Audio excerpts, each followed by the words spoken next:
പ്രിയ ദൈവമക്കളെ, യേശുക്രിസ്തുവിൻ്റെ നാമത്തിൽ നിങ്ങൾക്കെല്ലാവർക്കും സ്നേഹവന്ദനം. ഞാൻ പറയാൻ പോകുന്ന വിഷയം സമാധാനം എന്നതിനെക്കുറിച്ചാണ്. നമ്മുടെ ബൈബിളിൽ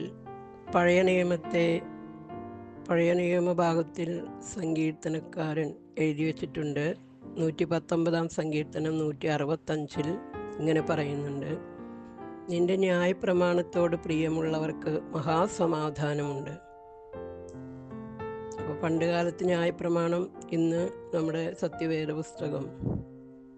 നമ്മുടെ വേദപുസ്തകത്തിനോട് പറ്റിയിരിക്കുന്നവർക്ക് മഹാസമാധാനം, ഒരു സമാധാനമല്ല, മഹാസമാധാനമുണ്ടെന്നാണ് നമ്മുടെ പുസ്തകത്തിൽ എഴുതി വച്ചിരിക്കുന്നത്.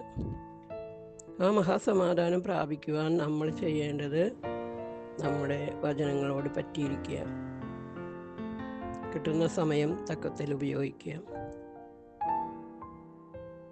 കൂടാതെ നമ്മുടെ ബൈബിളിൽ യോഹന്നാൻ എഴുതിയ സുവിശേഷത്തിൽ 20-ാം അധ്യായത്തിൽ 3 പ്രാവശ്യം നിങ്ങൾക്ക് സമാധാനമെന്ന് ശിഷ്യന്മാരോട് പറയുന്നുണ്ട്. ശിഷ്യന്മാർ വാതിലടച്ച് ഇരിക്കുകയായിരുന്നു. അവിടെ അവരുടെ നടുവിൽ ചെന്ന് നിങ്ങൾക്ക് സമാധാനം എന്ന് 3 പ്രാവശ്യം യോഹന്നാൻ എഴുതിയ സുവിശേഷം 20-ാം അധ്യായത്തിൽ പറയുന്നുണ്ട്. അപ്പോൾ നമുക്ക് പിന്നെ ഒരിടത്ത് പറയുന്നുണ്ട്, പുതിയ നിയമത്തിൽ, ഞാൻ നിങ്ങൾക്ക് സമാധാനം തന്നേച്ചു പോകുന്നു, ലോകം തരുന്നത് പോലെയല്ല എന്നാണ് എഴുതി വച്ചിരിക്കുന്നത്. അപ്പോൾ ആ സമാധാനം തന്നേച്ചു പോയിട്ടുള്ള യേശു കർത്താവിൻ്റെ സമാധാനം നമ്മുടെ ഉള്ളത്തിൽ എപ്പോഴും വന്ന് നിറയുവാൻ ദൈവം നമ്മളെ സഹായിക്കുമെന്ന് പൂർണ്ണമായിട്ടും നമുക്ക് വിശ്വസിക്കാം. പിന്നെ നമ്മുടെ മത്തായി എഴുതിയ സുവിശേഷത്തിൽ പറയുന്നുണ്ട്, മത്തായി 5-ാം അധ്യായം 9-ാം വാക്യത്തിൽ പറയുന്നു: സമാധാനം ഉണ്ടാക്കുന്നവർ ഭാഗ്യവാന്മാർ, എന്തെന്നാൽ അവർ ദൈവത്തെ കാണും.